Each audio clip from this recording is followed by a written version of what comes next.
Hey guys, Jack here, back with another video, and in today's video, I'm going to do a 6-month review of my Rolex Explorer reference 124270.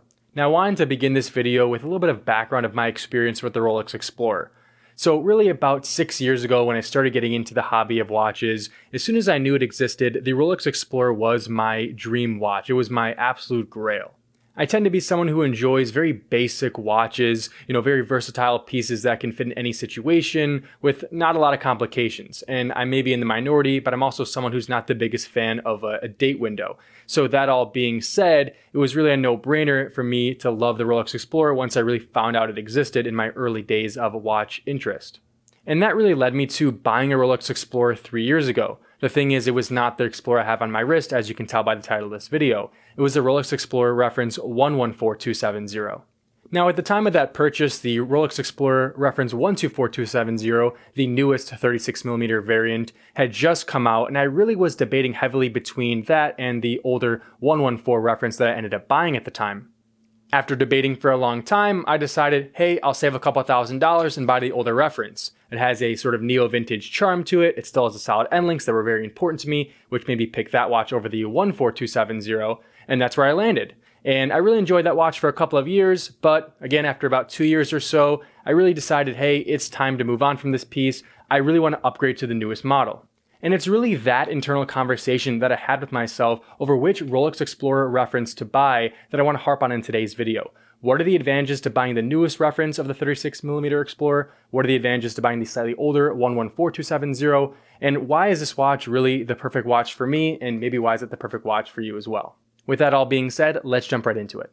So I figured I'd start by talking about the older reference first, the 114270, and my experience with that watch. Why would you want to buy that piece over the newer model? Well, the first point is really the easiest one to comprehend. That is pure price. I mean, you could probably buy a reference 114270 for at least a couple $1,000s less than the newer 124270 model. I mean, again, that's just dollars and cents there, and I think most people can understand why you would want to save some money. And again, that was the exact decision I made a couple of years ago, to save some money and get the older reference. There's also something really special about the neo-vintage style and flair of the older reference. I mean, simply put, the overall proportions of the watch, I think, fit on the wrist even better than the newer model, and you also get that sort of classic jingly jangly style bracelet with that old clasp that really is a classic piece of the Rolex history, in addition to having solid end links, which of course do modernize the piece a bit as well. When you pair those facts with a Rolex caliber 3130 movement,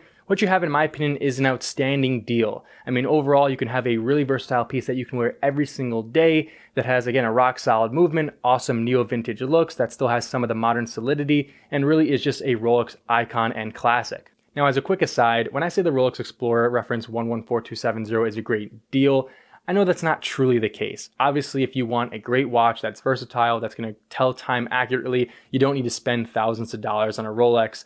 We all know that. That's not really the point of this video. What I'm trying to say, though, is definitely compared to the newer reference Explorer, the Rolex Explorer of old, again, the 114270, is a great bang for your buck deal in terms of having a great brand on the dial, an iconic piece, and a lot of functionality, and a really nice solidity factor despite it being really in that vintage range now. So that's a pretty compelling case overall to buy the older reference 114270. I mean, overall, you're going to save money with that older model compared to the new one, and it's a great overall value for money proposition. So again, why would I move to the newer model? Well, that came down to a few main reasons. Now, reason number one is something I've talked about before in other videos about my Rolex Explorer, the newer reference that I have, and that's an overall feeling of solidity that the older references just don't have.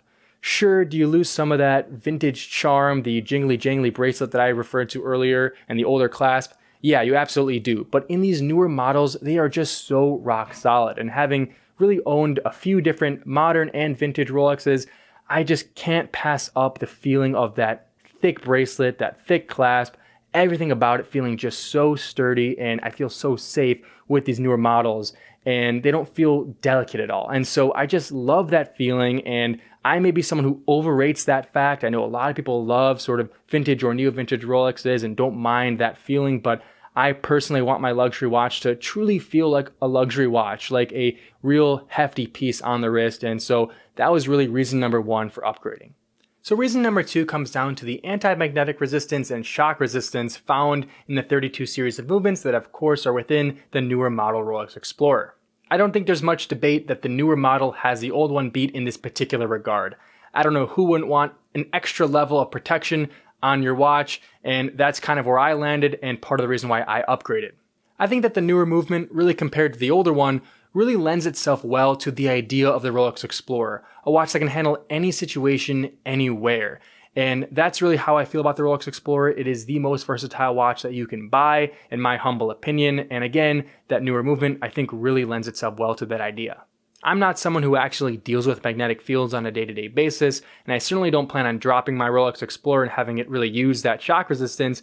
But again, it's just an extra layer of protection that I really enjoy having on the newer model. When I think about the older model Rolex Explorer with the 3130 movement, I think they're fantastic. I think that they are rock solid.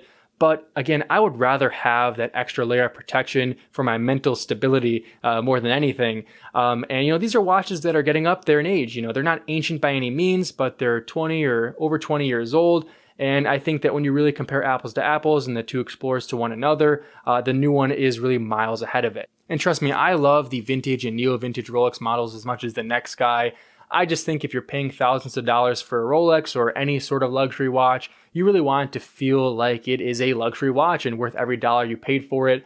I think at the end of the day, none of these watches are really worth what we really pay. But at the very least, I want to have a very solid feeling on the wrist, and I want to internally, mentally, feel like it can handle any situation. The third and final reason for upgrading to the newer model Rolex is an easy one. It is the Rolex Easy Link extension. Simply put, this is one of my favorite features any watch can have, and it is one of the best conveniences in the watch world today, in my opinion. Let's just say there's a reason why brands like Omega and their Aquaterra and Grand Seiko throughout their whole catalog are looking to add an Easy Link extension type system to their watches. I think everyone knows this is a must-have nowadays. Fun fact, I craved having this extension on my older model Explorer so bad, I went out and actually bought a third-party extension link for it from a brand called Steel Reef. And it was great. It honestly was a pretty good duplicate, but for whatever reason, I was just sort of bothered by the fact that it wasn't the genuine article. That was part of the reason for me upgrading, and I couldn't be happier with the Rolex extension link that I have now today. Again, there's just such a convenience with knowing that if the weather changes and my wrist shrinks or my wrist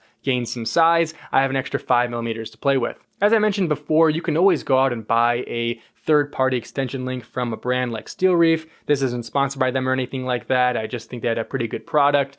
And you could probably solve this problem on your older model Explorer pretty easily, like I even did. I just didn't like that it wasn't sort of stock from the factory with that extension link, so that was part of the reason why I upgraded, but I highly recommend you look online for some version of that for your older model, because I do think it's a great idea if this is one of the reasons why you do want to potentially upgrade. To wrap up and summarize, I've really enjoyed my time with both models of the Rolex Explorer that I've owned, the 114270 and the 124270. I can't recommend them enough to any watch buyer out there. I think that they are one of the most flawless watches in existence, and of course I'm super biased. I love this watch. I've liked it pretty much since day one of being into the hobby of watches, so this is just how I feel, but I think it's a spectacular piece and you can't go wrong with either one you buy. Even if you go back towards the 14270, which was a couple of generations ago, I think that's a spectacular piece as well.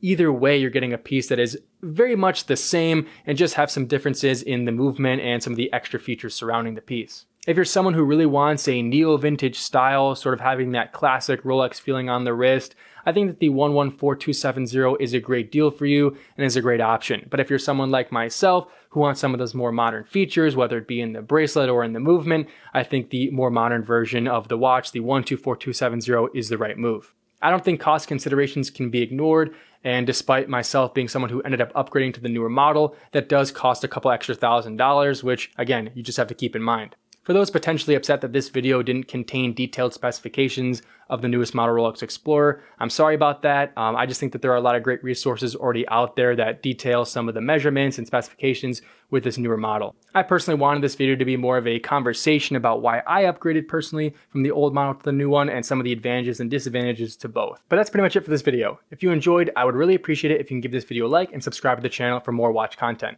And let me know your thoughts on the Rolex Explorer in the comment section down below. All right, thank you so much for watching. See you in the next one.